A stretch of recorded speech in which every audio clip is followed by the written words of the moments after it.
అస్సాం ముఖ్యమంత్రి హిమంత బిశ్వ శర్మ అక్రమ బంగ్లాదేశీలకు కేవలం 24 గంటల గడువు ఇచ్చాడు. 24 అవర్స్లో తట్టాబేడా సర్దుకొని బంగ్లాదేశ్కు తిరిగి వెళ్లిపోవాలి, లేదా నెక్స్ట్ 12 గంటల్లో మెడ పట్టుకొని బయటకు నెట్టుతామని వార్నింగ్ ఇచ్చాడు. నోటితో వార్నింగ్ ఇస్తే ఎక్స్ట్రీమ్ లెఫ్ట్ లిబరల్ మేధావులు రాజ్యాంగంలో చట్టాలు చూపించి 1950 నెహ్రూ లిఖాయత్ ప్యాక్ట్ అనే ఒక చట్టాన్ని చూపించి అక్రమ వలసదారులను గెంటేయకూడదని చెప్పి అడ్డుపడతారు అని ఒక పాత చట్టాన్ని ఇన్వోక్ చేశాడు. 1950 ఎక్స్పల్షన్ యాక్ట్ గురించి విన్నారా? కేంద్ర ప్రభుత్వం పాస్ చేసిన ఈ చట్టం యొక్క ప్రత్యేకత కేవలం 24 అవర్స్లో ఇల్లీగల్స్ను గెంటేయొచ్చు. ఈ చట్టాన్ని చాలా రాష్ట్రాలు సరిగ్గా వాడుకోవడం లేదు. అయితే హిమంత బిశ్వ శర్మ ఈ చట్టాన్ని వాడుకొని డాక్యుమెంట్స్ లేని వాళ్లను గెంటేసే కార్యక్రమాన్ని పెట్టుకున్నారు. అస్సాం బంగ్లాదేశ్తో బార్డర్ను షేర్ చేసుకుంటుంది. 1947 పార్టీషన్ తర్వాత నుండి అప్పటి ఈస్ట్ పాకిస్తాన్ యొక్క ప్రజలు అస్సాంకు వలస వచ్చారు. 1971 యుద్ధంలో కూడా చాలా మంది బంగ్లాదేశీలు వలస వచ్చారు. ఈవెన్చువల్లీ దాదాపు 1 కోటి మంది వరకు ఇల్లీగల్స్ ఒక్క అస్సాం రాష్ట్రంలో ఉన్నారంట. అస్సాం ఇష్యూను సింపుల్గా ఎక్స్ప్లెయిన్ చేయాలి అంటే, అస్సాం రాష్ట్రంలో ఒక వ్యక్తి ఇల్లీగలా కాదా అనేది ఫారెన్ ట్రిబ్యునల్ కోర్ట్ అనే ఒక క్వాసీ కోర్ట్ డిసైడ్ చేస్తుంది. ఈ స్పెషల్ కోర్ట్స్ అస్సాంలోనే ఉన్నాయి, వేరే రాష్ట్రాల్లో లేవు. ఈ కోర్ట్స్లో ఉన్న జడ్జెసే పలానా వ్యక్తి ఇండియనా లేదా బంగ్లాదేశీనా అనేది డిసైడ్ చేస్తారు. ఈ కోర్ట్స్లో 123,000 కేసెస్ పెండింగ్లో ఉన్నాయి. ఈ ట్రిబ్యునల్ కోర్ట్స్లో ఒకే ఒక జడ్జి ఉంటాడు. సరైన రిసోర్సెస్ లేవు. ఒక వ్యక్తి ఇల్లీగల్గా వచ్చాడు అనే కేసు ఫైల్ అయింది అనుకోండి, judges land records, revenue records, birth certificates, school certificates ఇవన్నీ చెక్ చేసి డిసైడ్ చేయాలి. చాలా పని ఉంది, బట్ రిసోర్సెస్ లేరు. కేసెస్ డిలే అవ్వడంతో ఇల్లీగల్స్ ఏం చేశారు, దొంగ ఓటర్ ఐడి కార్డ్స్ ను, ఆధార్ కార్డ్స్ ను తయారు చేసుకున్నారు. ఇండియాలోనే సెటిల్ అయిపోయారు. ఈ ట్రిబ్యునల్ సిస్టమ్ ను క్యాన్సల్ చేయడానికి హిమంత 1950 ఎక్స్పల్షన్ చట్టాన్ని ఇన్వోక్ చేశాడు. సెప్టెంబర్ 2025లో అసెంబ్లీలో ఈ చట్టానికి సంబంధించి స్టాండర్డ్ ఆపరేటింగ్ ప్రొసీజర్స్ ను స్థాపించాడు.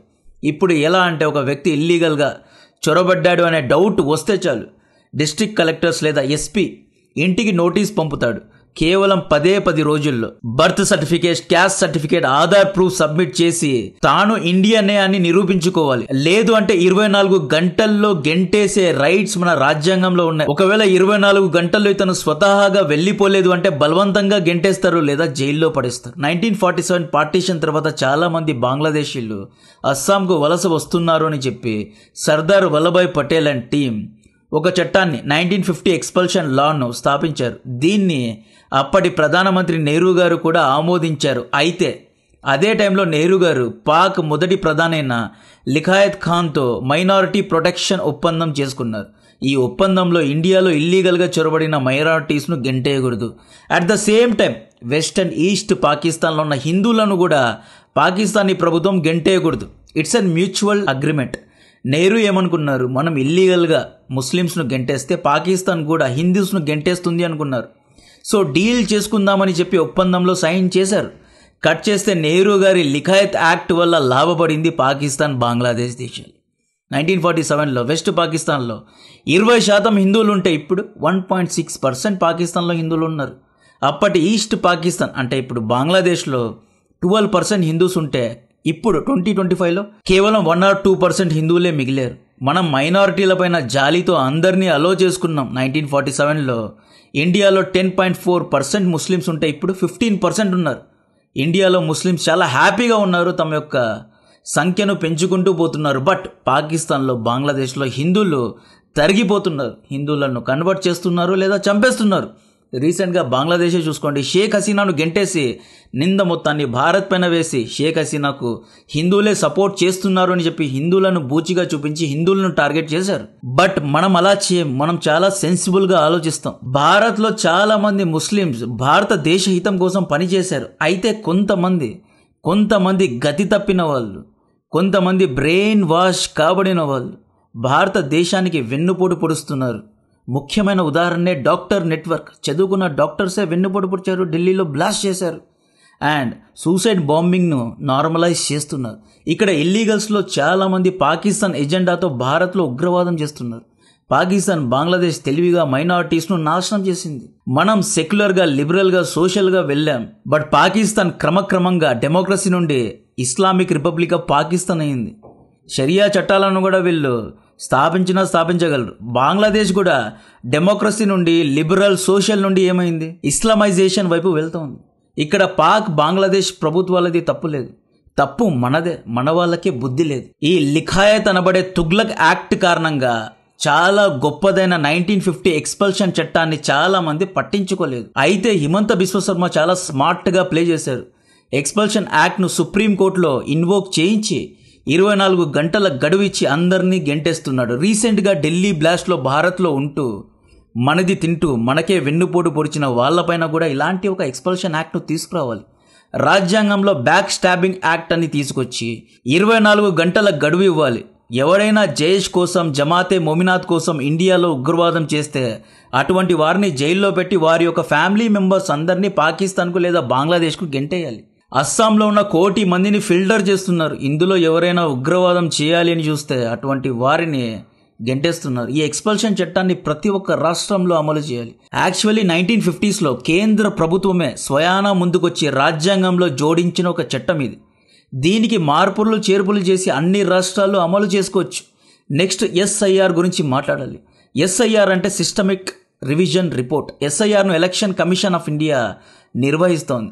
ఈ ఎస్ఐఆర్ కారణంగా వెస్ట్ బెంగాల్లో ఉన్న బంగ్లాదేశీలు తమ దేశాలకు పారిపోతున్నారు. రివర్స్ ఎక్సోడస్ జరుగుతోంది. ఇక్కడ ఎస్ఐఆర్ వల్ల 2 జరుగుతున్నాయి. ఒకటి, 2002లో ఉన్న ఎలక్టోరల్ డేటాను ఫిల్టర్ చేస్తున్నారు. 2, ఈ ఎస్ఐఆర్ కారణంగా ఇల్లీగల్ గా రీసెంట్ గా భారత్ లో చొరబడిన బంగ్లాదేశీలు పారిపోయేలాగా చేస్తున్నారు. 2002, 2003లో బీహార్, వెస్ట్ బెంగాల్ ఇలా చాలా రాష్ట్రాల్లో ఎస్ఐఆర్ చేశారు. అప్పట్లో ఎన్నికల జాబితాలో ఉన్న పేర్లు ఇప్పుడు మ్యాచ్ అవుతున్నాయా లేదా అనేది చెక్ చేస్తున్నారు. 2002లో రవి అనే పేరు ఎలక్ట్రోల్లో నమోదై ఉంటే 2025లో ఈ పలానా రవి అనే వ్యక్తి ఉన్నాడా, ఒకవేళ ఉండి ఉంటే దాన్ని అప్డేట్ చేస్తున్నారు. చనిపోయి ఉంటే పలానా రవి అనే వ్యక్తి యొక్క పేరును తీసేస్తారు. 18 years దాటిన న్యూ ఓటర్స్ ను యాడ్ చేస్తున్నారు. ఎలక్షన్ కమిషన్ ఏమంటోంది అంటే 2002 ఓట్ లిస్ట్ లో మీ పేరు, మీ తాత తండ్రుల పేర్లు లేకపోతే సిటిజన్షిప్ ను ప్రూవ్ చేసుకోవాల్సిందే అంటోంది. ఆధార్ కార్డును సబ్మిట్ చేస్తే సరిపోదు, వీ నీడ్ పర్టికులర్ డాక్యుమెంట్స్ అని చెప్పి 11 డాక్యుమెంట్ లిస్ట్ ఇచ్చింది. ఒకవేళ 2002లో పేరెంట్స్ యొక్క నేమ్స్ ఎన్నికల జాబితాలో ఉంటే పిల్లలకు ప్రూఫ్స్ చూపించే అవసరం లేదు, ఈజీగా ఓటర్ ఐడి ఇచ్చేస్తారు. అపోజిషన్ పెడుతున్న డిమాండ్ ఏంటి అంటే, వీళ్ళు చూపిస్తున్న కన్సర్న్ ఏంటి అంటే ఎలక్షన్ కమిషన్ 11 డాక్యుమెంట్స్ను అడుగుతోంది, ఆధార్ కార్డును యాక్సెప్ట్ చేయడం లేదు అని ఆరోపిస్తున్నారు. సుప్రీంకోర్టు రంగంలో దిగాల్సి వచ్చింది. సుప్రీంకోర్టు ఏమంటోంది, ఆధార్ కార్డును యాక్సెప్ట్ చేసి మీరు ఓటర్ ఐడిను ఇష్యూ చేయొచ్చు కదా అంటోంది. దీనికి ఎలక్షన్ కమిషన్ ఏమంటోంది అంటే ఆధార్ కార్డును మేము కన్సిడర్ చేయలేము, ఎందుకంటే చాలా వరకు పొలిటికల్ పార్టీస్ ఫేక్ ఆధార్ కార్డ్స్ను ప్రజలందరికీ ఇచ్చారు. రీసెంట్గా ఈ 10 yearsలో ఎంతోమంది బంగ్లాదేశీలు భారత్లో చొరబడ్డారు. బికాస్ ఇండియా బంగ్లాదేశ్ మధ్య సరైన బార్డర్ లేదు, కంచె లేదు. కాబట్టి వీళ్ళందరినీ ఫిల్టర్ చేయడానికే మేము ఎస్ఐఆర్ను చాలా గట్టిగా అమలు చేస్తున్నాము అని ఎలక్షన్ కమిషన్ ఆఫ్ ఇండియా అంటోంది. రాజకీయ నాయకులు, పార్టీలందరూ పార్లమెంట్లో కూర్చొని 2 రోజులు డిబేట్ చేసి ఎస్ఐఆర్ గురించి ఒక సొల్యూషన్ను తీసుకురావాలి. దయచేసి ఎస్ఐఆర్ను క్యాన్సిల్ చేయకూడదు. ఎస్ఐఆర్ అనేది మ్యాండేటరీ చేయాలి. బికాజ్ అన్ని దేశాల్లో ఎస్ఐఆర్ అనేది ఎవ్రీ ఇయర్ లేదా 5 years వన్స్ జరుగుతుంది. చైనాలో అయితే ప్రతి ఒక్క సిటిజన్ యొక్క డేటా సెంట్రల్ డేటాబేస్లో స్టోర్ అయి ఉంటుంది. ఒక్క ఇండియాలోనే మన దగ్గర సిటిజన్స్ యొక్క సెంట్రల్ డేటాబేస్ లేదు. ఎవరు వస్తున్నారు, ఎవరు వెళ్తున్నారు అనే రికార్డ్స్ లేవు. ఎవరైనా వస్తున్నాడు, ఓటు వేస్తున్నాడు, వెళ్ళిపోతున్నాడు. సో దీన్ని కట్టడి చేయాలి అంటే ఎస్ఐఆర్ అనేది చాలా అంటే చాలా ముఖ్యమైనది. ఎస్ఐఆర్ వెస్ట్ బెంగాల్లో అమలు చేశారు. 2002ను 2025 మధ్య కంపేర్ చేస్తే దాదాపు 30% ఓటర్ల రికార్డ్స్ 2002 డేటాబేస్లోనే లేదు. 30% మంది ఇల్లీగల్గా వెస్ట్ బెంగాల్లో చొరబడ్డారు. ఈ 30% మంది వల్ల ఓట్ అనేది తారుమారులు అవుతున్నాయి.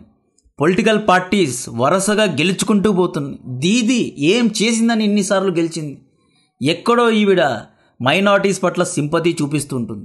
2015లో ఎప్పుడైతే రోహింగ్యాలు మియాన్మార్ నుండి వచ్చారో, మియాన్మార్లో ఉన్న బుద్ధిస్ట్ సైన్యమైన అరక్కన్ ఆర్మీ రోహింగ్యాలను గెంటేస్తే బంగ్లాదేశ్ ఈ రోహింగ్యా బంగ్లాదేశీలకు ఆశ్రయం ఇవ్వకపోతే వెస్ట్ బెంగాల్ ఆశ్రయం ఇచ్చింది. వీళ్లకు మేము ఆశ్రయం ఇస్తాము అని చెప్పి వెస్ట్ బెంగాల్లో కూర్చోబెట్టి ఆధార్ కార్డులు ఇచ్చి, ఉద్యోగాలు ఇచ్చి ఓట్లు దండుకుంటోంది.